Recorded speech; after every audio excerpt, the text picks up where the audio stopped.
Assalamualaikum.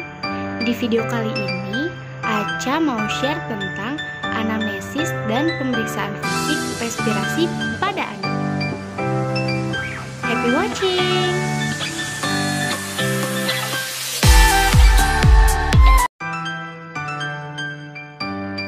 Selamat siang Ibu. Siang dok. Perkenalkan, saya Dr. Anastasia, dokter yang bertugas pada siang hari ini.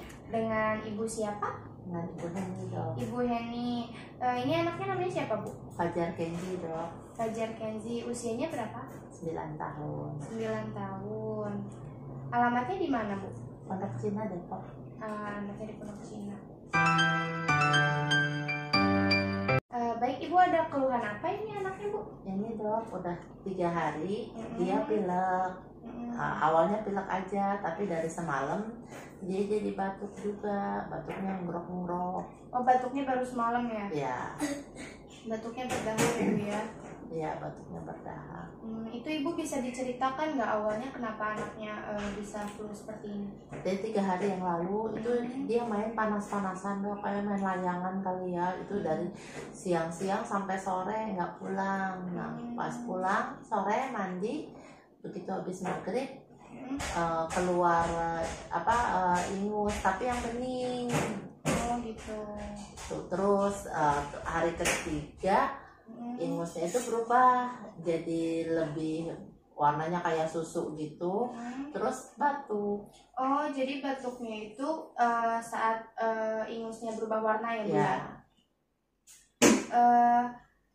Terus Ibu, ini anaknya itu flu-nya setiap hari dari pagi sampai malam, atau hanya di pagi saja atau di malam saja? Yang hari pertama itu kan munculnya habis maghrib, besoknya itu udah sepanjang hari. Sepanjang hari, selama 3 hari ini ya Bu ya? Ibu, batuknya sendiri berarti batuknya berdahak ya Bu ya untuk batuknya. Warna lendirnya tadi dari bening, kemudian setelah 3 hari jadi berubah jadi seperti warna susu Ya, gitu. agak-agak kehijauan ya. Selain batuk pilek ini ada keluhan lain seperti demam gitu Bu? Nggak demam, nggak panas, cuma kalau malam nggak bisa tidur karena nggak bisa napas. Tapi karena mampet ya? Iya.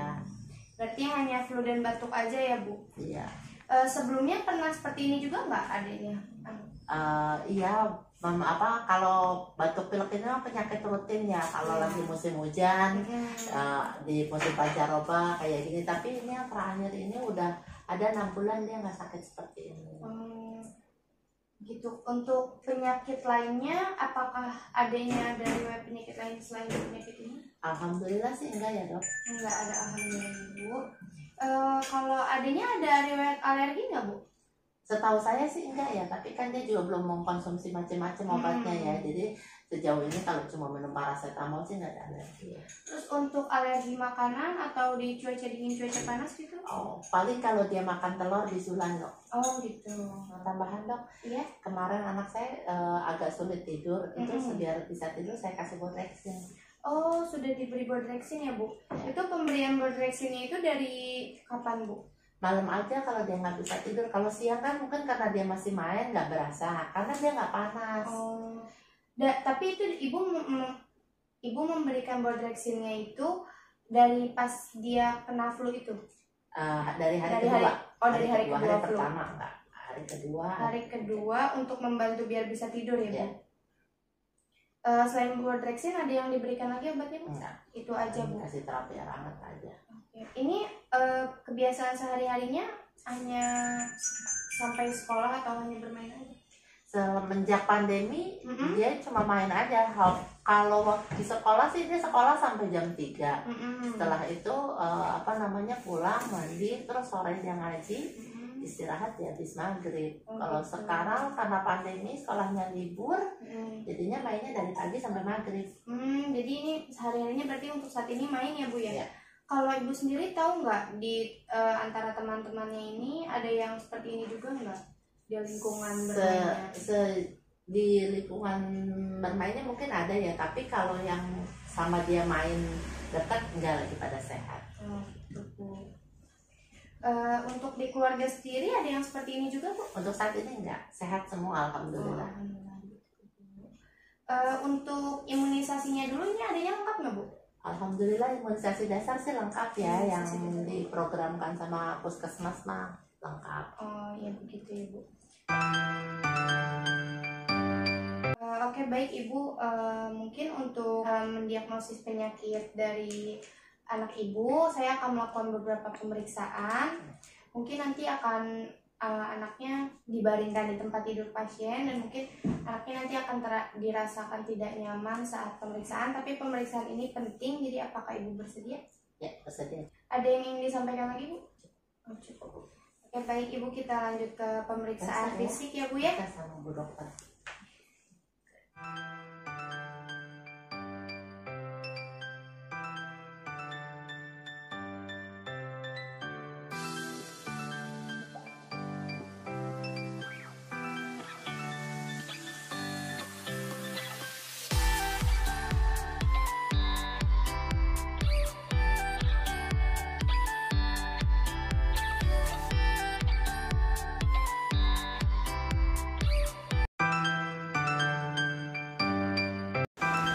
Untuk pemeriksaan fisik pada anak-anak, langkah-langkah pemeriksaannya tidak harus disamakan dengan pemeriksaan fisik pada dewasa.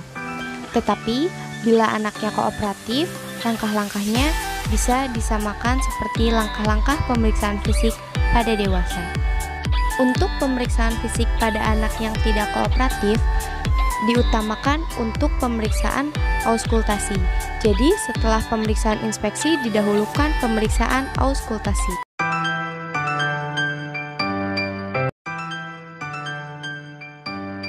Pemeriksaan yang pertama dilakukan yaitu pemeriksaan inspeksi. Melakukan inspeksi umum pada bagian leher, mata, hidung, dan mulut. Pada bagian leher, dilihat adakah massa atau tidak, tampak tortikolis atau tidak. Kemudian pada mata, lihat pada bagian konjungtiva terlihat anemis atau tidak. Kemudian pada sklera terlihat ikterik atau tidak.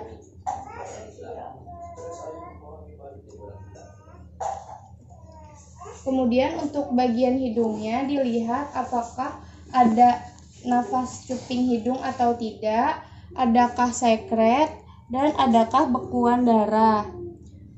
Kemudian pada area mulut dilihat pada mukosa mulutnya, warnanya, kemudian bagian tonsilnya ada pembengkakan atau tidak, kemudian adakah sekret atau tidak. Selanjutnya pada bagian leher, di sini dilihat apakah trakea berada di tengah atau tidak. Dan untuk melihat itu meminta pasien untuk menelan ludahnya.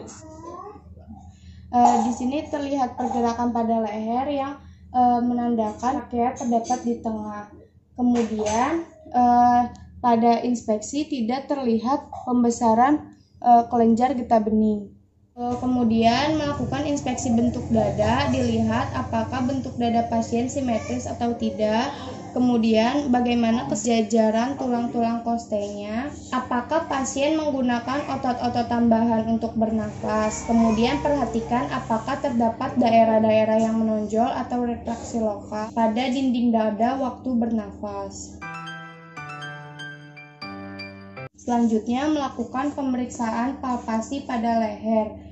Melakukan palpasi pada leher, dilihat adakah massa atau tidak dan ada kaku kuduk atau tidak. Di sini saat dipalpasi tidak ada massa dan kemudian tidak ada kaku kuduk. Selanjutnya melakukan palpasi kelenjar ludah. Di sini kelenjar ludah tidak ada pembesaran. Ada nyeri nggak, Dek? Dan tidak ada nyeri tekan. Kemudian melakukan pemeriksaan nodus limfatikus. Pemeriksaan nodus limfatikus, di sini saat diperiksa tidak ada pembesaran pada nodus limfatikus atau kelenjar getah bening. Ada nyeri tekan nggak tadi, Dek? Nggak ada nyeri tekan juga. Kemudian melakukan palpasi pada dinding dada. Saat melakukan palpasi pada dinding dada, apakah terdapat nyeri tekan lokal atau tidak? Ada nyeri tekan nggak, Dek? Coba tarik nafas, buang, tarik, buang. Kemudian melakukan pemeriksaan vokal fremitus atau fremitus taktil dengan meminta pasien mengucapkan 77.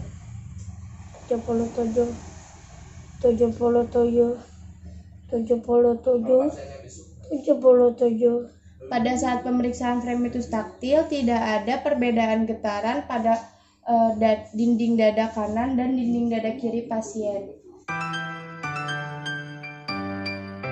Selanjutnya melakukan perkusi pada dinding dada untuk menentukan batas paru jantung, batas paru hati, dan batas paru lambung. Untuk yang pertama itu untuk batas paru jantung, di sini dari linea clavicula kanan diketuk ke bawah sampai terdengar adakah perubahan dari suara sonor atau suara paru normal ke suara redup, yaitu suara jantung.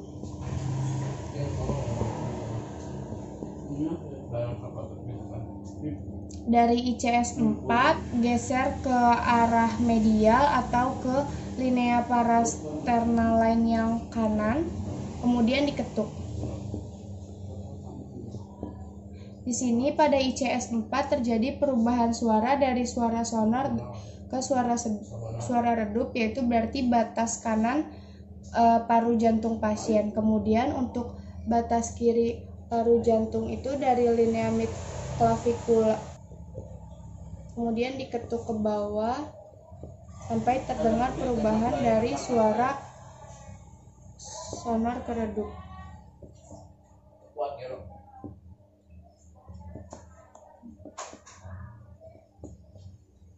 Di sini juga pada linea midclavicular kiri ICS keempat itu batas kiri paru jantung pasien. Selanjutnya menentukan batas paru hati dengan cara mengetukkan jari dari atas ke bawah dan mendengarkan perubahan suara dari sonor ke pekak.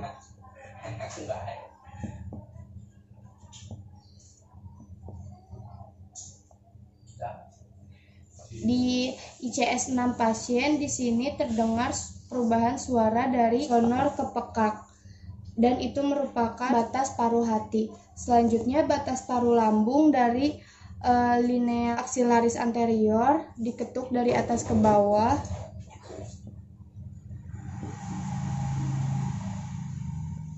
Di sini terdengar perubahan suara dari sonor ke timpani atau suara lambung kosong pada ICS ke-6 linea axillaris anterior. Mendengarkan adakah suara pokok nafas seperti vesikuler, bronchial, amphorik, cochlear, breath sound atau metamorphosing breath sound. Dan mendengarkan apakah ada suara nafas tambahan seperti ronki basah nyaring, ronki garing, wheezing atau mengik, krepitasi, pleural friction rate, bronkophony atau sukusio Hippocrates. Pada saat pemeriksaan auskultasi jangan lupa meminta pasien untuk tarik nafas dan mengembuskan nafas.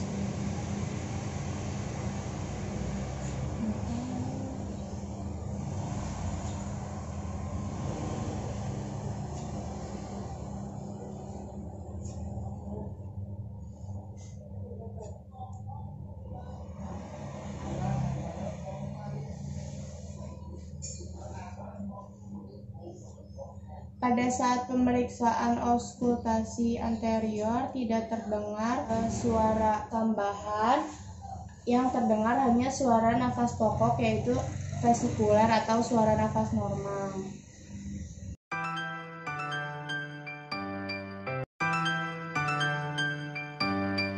Pertama, melakukan pemeriksaan inspeksi, lihat adakah kelainan warna kulit, adakah benjolan, adakah sikatriks atau bekas luka, dan kesejajaran tulang belakang. Selanjutnya, pemeriksaan palpasi untuk menilai vokal fremitus atau fremitus taktil dengan cara meminta pasien mengucapkan 77 dengan telapak tangan di bagian paruh posterior atau di bagian punggung. Hilang 77 deh. 77.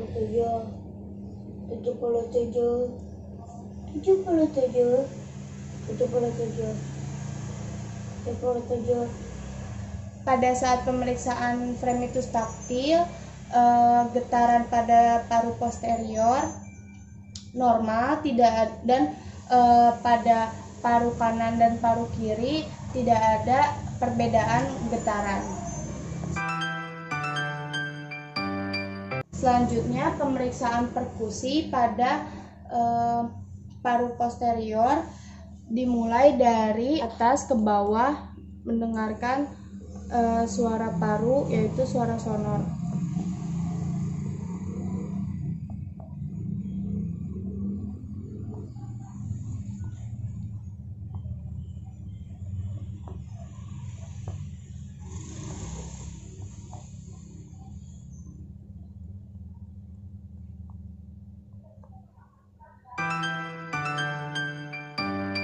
Pada saat pemeriksaan auskultasi, jangan lupa minta pasien untuk tarik nafas dan buang nafas. Tarik nafas deh. Buang. Buang. Buang. Buang. Buang. Buang. Buang. Pada saat pemeriksaan auskultasi, suara nafas vesikuler, tidak ada suara nafas tambahan. Baik Ibu, pemeriksaannya sudah selesai. Tadi untuk pada saat pemeriksaan fisik tidak ada kelainan khusus yang ditemukan ya Bu ya. Sejauh ini mungkin bisa saya katakan anak Ibu terkena flu dan batuk biasa. Nanti akan saya resepkan obat, diminum teratur ya Bu. Ada yang ditanyakan atau disampaikan lagi Bu? Insya Allah lendirnya nggak apa-apa ya. Ya. Cuma efek pilek aja ya. Iya aman Ibu, insya Allah nggak apa-apa. Nanti saya beri antibiotik juga, tolong dihabiskan ya Bu ya. Ada yang ingin disampaikan lagi? Kalau bisa obatnya puyer ya atau iya, sirup, soalnya iya. agak susah memang. Iya baik Ibu. Ya. Terima kasih. Iya, terima kasih ya Ibu. Ya. Lekas sembuh ya. Salim sama dokternya biar cepat sembuh ya. Cepat sembuh ya. Ya, makasih dok. Iya, sama-sama Bu. Siap. Terima kasih yang sudah menonton video ini. Semoga video ini bermanfaat dan mohon maaf bila ada kekurangan dari video ini. Jangan lupa klik tombol like, share, dan subscribe channel ini. Terima kasih.